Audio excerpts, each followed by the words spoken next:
4-1 atas Chelsea tentu saja kian meningkatkan kepercayaan diri pemain Manchester United. Pasalnya dengan kemenangan ini mempertegas langkah MU untuk mengunci satu tempat di Liga Champions musim depan. Yap, dalam laga ini MU memang ketiban berkah karena beberapa pemain seperti Marcus Rashford, Garnacho, Varane sudah benar-benar fit dari cedera. Ditambah Martial yang pelan-pelan sudah mulai gacor, akan tetapi di balik berkah itu ada satu pemain yang jadi tumbal, di mana itu adalah Antony. Jelas ini merupakan kerugian besar mengingat Antony ini diharapkan bisa tampil saat melawan Manchester City di final Piala FA. Nah, antara berkah dan musibah, bisakah MU nantinya menghentikan misi Manchester City untuk menyamai rekor mereka di tahun 99 yaitu meraih treble?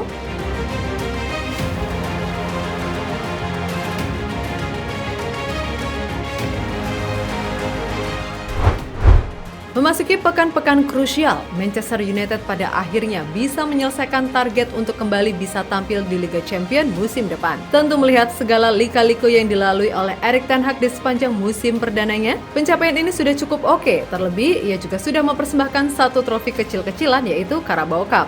Nah, di laga melawan Chelsea, MU sendiri pada akhirnya berhasil menang 4-1, sekaligus membuat mereka naik ke posisi 3 menggeser Newcastle.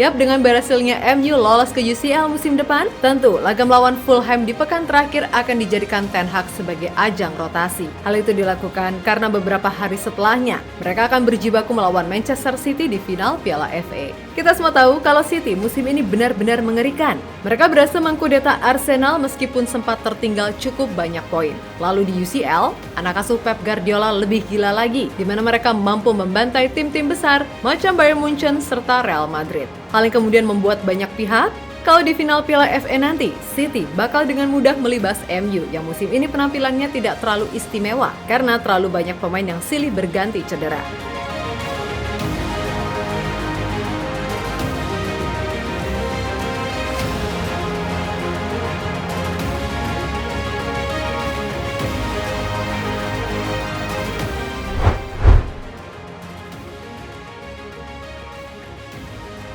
Dalam kemenangan melawan Chelsea, Antony pada akhirnya harus menjadi tumbal setelah ia diduga terkena cedera ankle usai dijatuhkan oleh salah seorang bek Chelsea. Nah, tentu saja kehilangan Antony merupakan sebuah kerugian bagi MU. Meskipun terkadang sering egois, namun dalam sistem Ten Hag, winger Brazil tersebut sangatlah dibutuhkan, terutama dari sisi agresivitas. Selain itu, pemain yang bisa beroperasi di sayap kanan harus diakui tidak ada yang sebagus Antony. Garnacho lebih paten di sayap kiri. Sancho meskipun dia gitu-gitu aja, tapi ia lebih bisa bermain di sayap kiri. Lalu Rashford yang sebenarnya bisa bermain di kanan, tapi jelas itu tidak akan maksimal.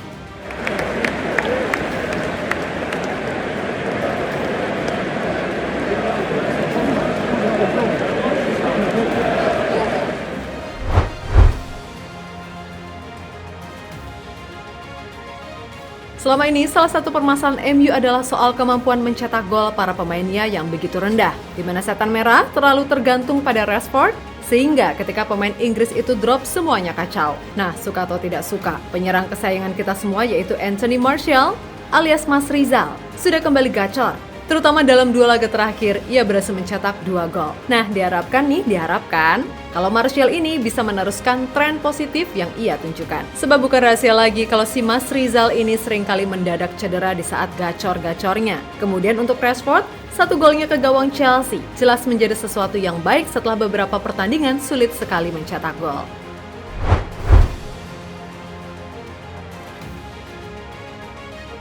Melihat bagaimana kemarin Brighton bisa membuat City kesulitan, mungkin tidak ada salahnya Erik ten Hag mengajak Roberto De Zerbi ngopi senja untuk sekedar sharing informasi. Yap, di laga itu Brighton benar-benar bisa meladeni intensitas tinggi dari City yang ketika itu tampil dengan mayoritas pemain inti. Satu yang paling mencolok adalah Brighton berani mengambil resiko dengan melakukan high press dan bermain fast break, di mana itu mampu membuat mereka menciptakan total 20 shots ke gawang City.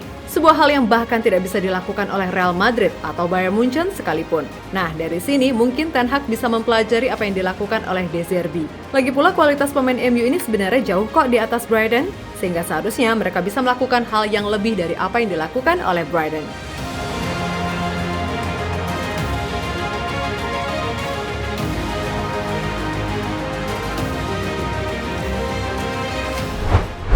Nah, melihat situasi yang ada, tentu ini akan menjadi pertandingan yang sulit buat MU. Terlebih secara head-to-head, MU ini lebih sering keok. Tercatat dari 7 pertemuan terakhir saja, MU ini kalah 4 kali dan cuma bisa menang 2 kali, lalu sekali imbang. Atas dasar itu, banyak yang memprediksi kalau 70% City akan bisa mengatasi MU di final nanti.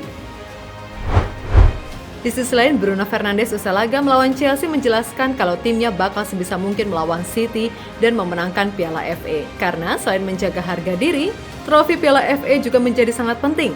Sebab itu levelnya lebih tinggi dari Carabao Cup. Bagi kami, ini tentang memenangkan trofi. Kami fokus pada diri kami sendiri. Memenangkan pertandingan kami. Kami ingin memenangkan Piala FA. Ini kompetisi yang hebat, sangat penting di sini di Inggris, dan kami ingin melakukannya menang. Hanya itu. Kami tahu bahwa jika kami menang, kami merusak treble City. Bagi kami para pemain ini tentang mendapatkan trofi lain. Tegas Bruno dilansir dari Sky Sport.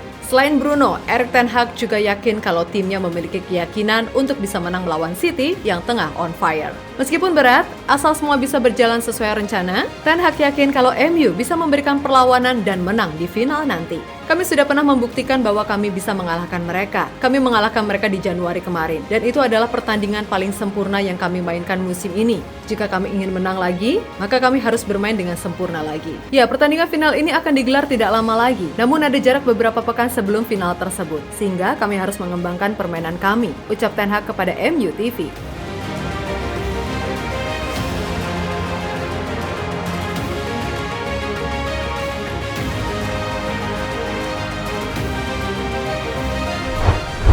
Yap, melihat masih ada waktu kurang sepekan lagi, Ten Hag berharap kalau semua pemain bisa fit saat melawan City.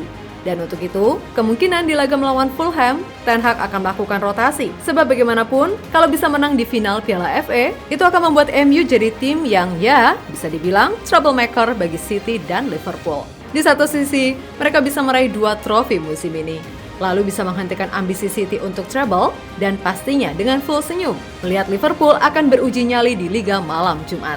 Sebuah ending yang diharapkan oleh semua fans MU musim ini, bukan?